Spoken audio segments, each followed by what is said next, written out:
I'm Bryn Pryor. I'm the writer and director of the film. Cowboys and Engines is a steampunk western, but I'd like to think that it's a lot more than that. It has big, amazing action-adventure set pieces in it, but it's also a very personal story. It's set in an alternate 1876 that's different from our own, in that technologies have advanced at different pace that has allowed them to have these high-tech machines, high-tech for the time.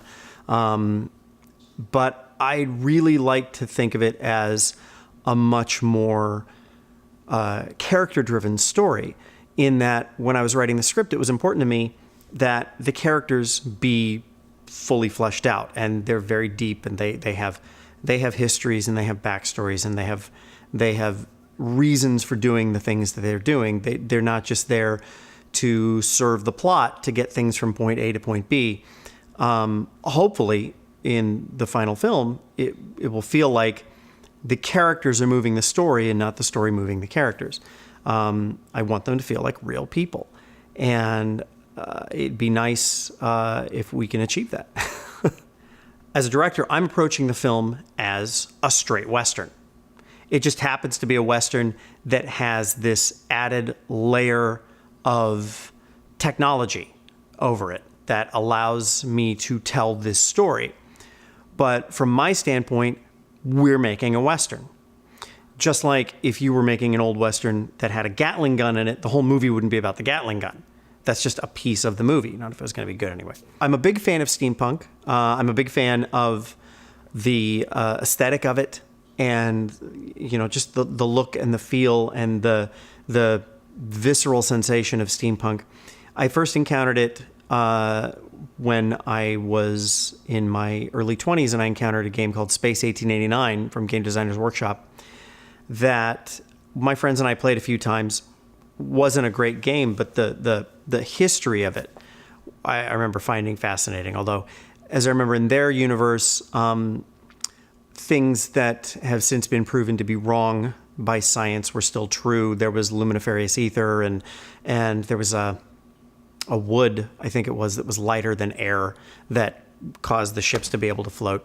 Our world is not that. In fact, our world is very much not that. It was important to me when I was creating the story, and it's been very important to all of us working on the production, that we want everything to work. We want it to feel like it makes sense.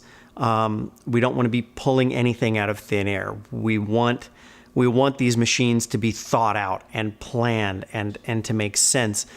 Ryan Carter, my effects supervisor, and I have been going back and forth on the designs for one of the rocket ships, the Magellan, which is the cattle boat to the Mars colonies, that only appears in a flyover of Dodge City circa 1876 near the beginning of the film for a moment. And so we've been going back and forth on a design of this thing that's going to be on screen for seconds. And, well, okay, I think the windows would have to be smaller than that because of the pressures of space. And the cattle doors have to face this way because how would they get the cattle in? And, yeah, okay, it's going to have landing pads. They're going to do hard earth landings. But those landing feet look like they would sink in too much under the weight of the rocket. So they have to have pads. It's just, it's been crazy. But we're approaching everything like that. We want it all to be thought out. We want it to make sense. We want it to work because we want this world to feel real. We don't want it to feel like something that we're just doing as an excuse to have a bunch of cool steampunk gear on screen. We want it to be motivated. We want everything to have a purpose. This is not a steampunk movie. This is a movie about 4 characters, Cade, Guinevere, Professor Timian, and Mercy, who find themselves opposed to Dr. Clay, a would-be world conqueror. And everybody in the movie thinks that what they're doing is right. Everybody in the movie believes that what they've done is the thing that they had to do.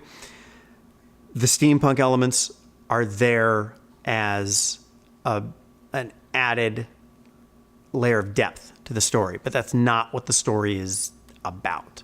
One of the most exciting things to me about this movie is that it's the first time in ages I've had a chance to work on something that is art for art's sake. This is not a financial undertaking. We're not looking to turn a profit. we're making this movie because we want to see it. I'm making this movie because I want to see it. I want to sit down and watch this. I want to see this movie finished because I think it will be amazing. And that is our only goal. Kickstarter was the best way to immediately begin to connect with that audience before the film was even made, and give them that sense of investment and that sense of entitlement that I think we all want to have, that sense of ownership of these characters, that we had something to do with this. Because I know I've done it.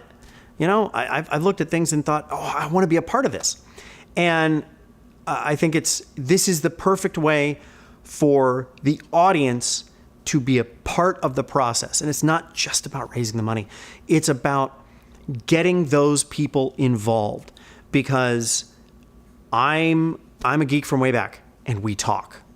We do nothing but talk. We talk to our friends, we talk to our families, and they talk to their friends, and they talk to their families. And that is where this movie is going to find its audience. So we need them to be involved. And Kickstarter is the best way I know of to grab their attention and say, hey, look at this. This is new. This is not something you've seen before. This is not, God help us, Wild Wild West.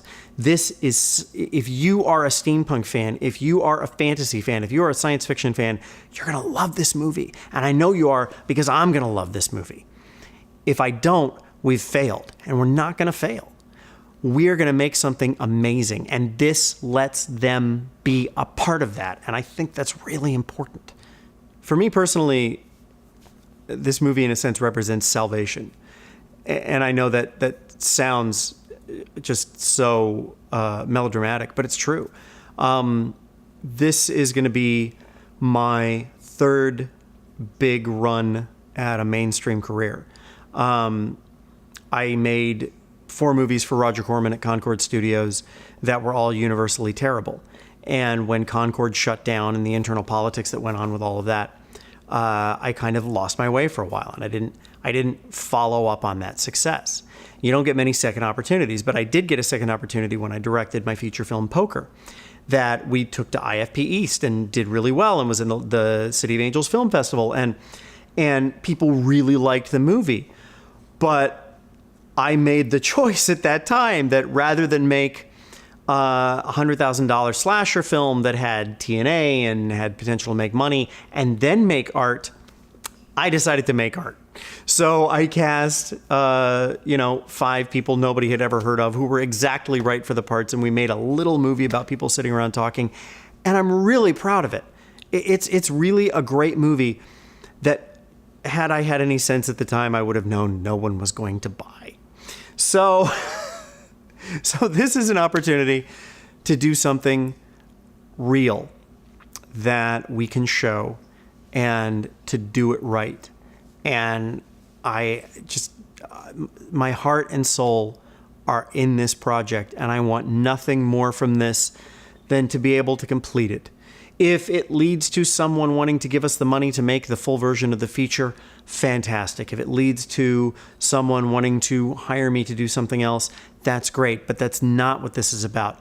This is about making this movie and doing it right. The hardest part is, I think, going to be all of it. There's nothing easy here. But it wouldn't be worth doing if it was easy.